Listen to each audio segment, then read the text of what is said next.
BP normal है। कुछ formalities पूरी करने के बाद आप लोगों को डिस्चार्ज कर दिया जाएगा। अच्छा, इसका मतलब है कि अब हम घर जा सकते हैं? जी बिल्कुल, आप लोग जा सकते हैं। शुक्रिया डॉक्टर साहब, बहुत बहुत शुक्रिया। अल्हम्दुलिल्लाह हानिया ठीक हो गई मेरी बच्ची। जी अम्मी, कैसी तबीयत है अब? वासिक नहीं आया? नहीं अम्मी, उसे जरूरी काम था वो। तो तुम क्यों मुंह उठा के चले आए हो फिर? बैठे रहते अपनी बीवी के कदमों में जोरू के गुलाम बनकर। तुमने कौन सा अस्पताल का बिल पे करना था कि दौड़े चले आए हो?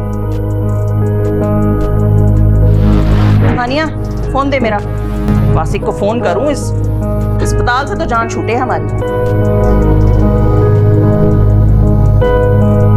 ओ, एक तो कभी इस कमरे में सिग्नल नहीं।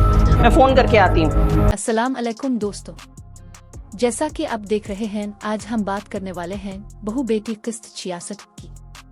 अगर आपने अभी तक हमारा चैनल सब्सक्राइब नहीं किया तो अभी कर लीजिए, क्योंकि यहाँ आपको रोजाना बेहतरीन ड्रामा स्टोरीज और ताज़ा तरीन अपडेट्स मिलती है। तो चलिए बगैर किसी देर के शुरू करते हैं आज की कहानी। किस्त का आगाज अस्पताल के एक पुरसुकून मंजर से होता है, जहां डॉक्टर घर वालों को खुशखबरी सुनाते हैं कि मरीजा की तबीयत अब पहले से काफी बेहतर है। उनका ब्लड प्रेशर भी बिल्कुल नॉर्मल है और सिर्फ चंद रस्मी कार्रवाइयां बाकी हैं, जिनके बाद उन्हें डिस्चार्ज कर दिया जाएगा। ये खबर सुनते ही सबके चेहरों पर सुकून आ जाता है और हर कोई अल्लाह का शुक्र अदा करता है कि एक बड़ी आजमाइश टल गई। लेकिन अस्पताल की ये खुशी ज्यादा देर कायम नहीं रहती, क्योंकि घर के अंदर चलने वाले इख्तिलाफात अभी खत्म नहीं हुए। हानिया अपनी वालिदा की खैरियत दरियाफ्त करती है और पूछती है कि वासिक अभी तक क्यों नहीं आया। जवाब मिलता है कि वो किसी जरूरी काम में मसरूफ था, मगर इसी बात पर माहौल एक बार फिर तल्ख हो जाता है। उम्मी गुस्से में फरहान को ताने देती हैं और कहती हैं कि इसे अस्पताल आने की क्या जरूरत थी, वो तो अपनी बीवी के साथ ही रहता। इसी दौरान हानिया वासिक को फोन करने के लिए कमरे से बाहर चली जाती है, क्योंकि अंदर सिग्नल नहीं आ रहे होते। दूसरी तरफ फरहान हदका के पास बैठकर उसकी खैरियत पूछता है। हदका टूटे हुए दिल के साथ कहती है कि एक तलाक याफ्ता औरत की जिंदगी कितनी तकलीफ दे होती है, ये सिर्फ वही महसूस कर सकती है। इसे यूं लगता है जैसे इसकी जिंदगी की तमाम खुशियां खत्म हो चुकी हो। फरहान अपनी बहन को हौसला देता है और कहता है कि इसने कभी भी हदका को कसूरवार नहीं समझा। इसके मुताबिक असल गलती उनकी वालिदा की थी, जिन्होंने हमेशा गलत फैसले किए और नाइंसाफी का साथ दिया। वो समझाता है कि माँ की इज्जत अपनी जगह, लेकिन किसी की नाजायज बात में इसका साथ देना दुरुस्त नहीं होता। फिर फरहान अपनी बहन से वादा करता है कि वो इसे दोबारा खुश देखने की हर मुमकिन कोशिश करेगा। वो कहता है कि जब तक इसका भाई जिंदा है, हदका की जिंदगी खत्म नहीं हुई। वो इसके लिए एक नई शुरुआत करेगा और इसे दोबारा खुशियां दिलाने की कोशिश करेगा।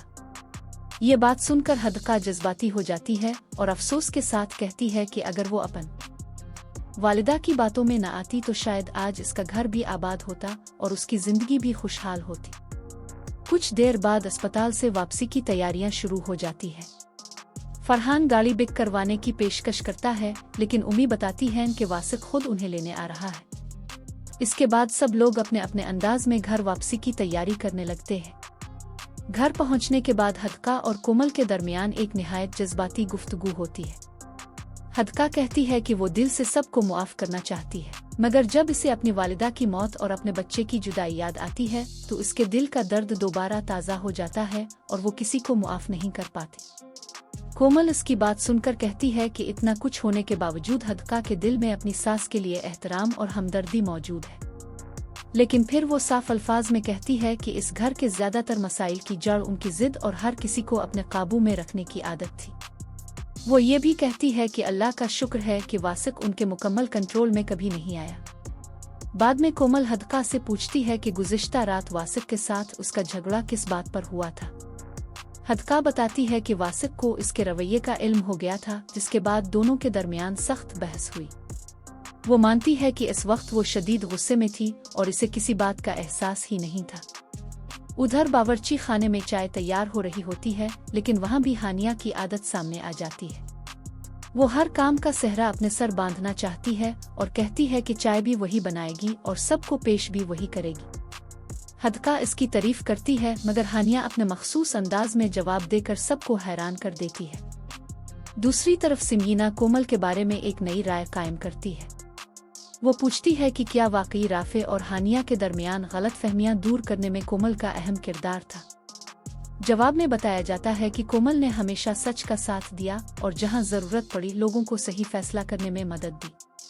सिमीना कहती है कि गुज़िश्ता रात जब इसने कोमल को वासिक का डट कर जवाब देते देखा तो इसे अपनी जवानी याद आ गई। इसके मुताबिक कोमल के अंदर भी वही हिम्मत, एतमाद और बेबाकी मौजूद है जो कभी उसकी अपनी पहचान थी। कोमल मुस्कुराते हुए जवाब देती है कि असल जवानी उम्र से नहीं बल्कि इंसान के हौसले, सोच और इरादों से पहचानी जाती है। इस बात पर सबके चेहरों पर हल्की सी मुस्कुराहट आ जाती है और कुछ देर के लिए घर का माहौल खुशगवार हो जाता है।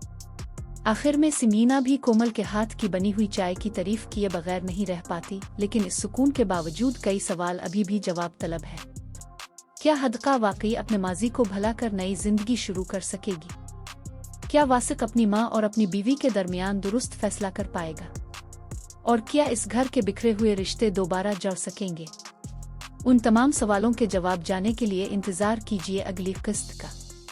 अगर आपको हमारी आज की ये कहानी पसंद आई हो तो वीडियो को लाइक करें, कमेंट्स में अपनी राय जरूर दें और अगर अभी तक हमारे चैनल को सब्सक्राइब नहीं किया तो फौरन सब्सक्राइब कर लें। अल्लाह हाफिज।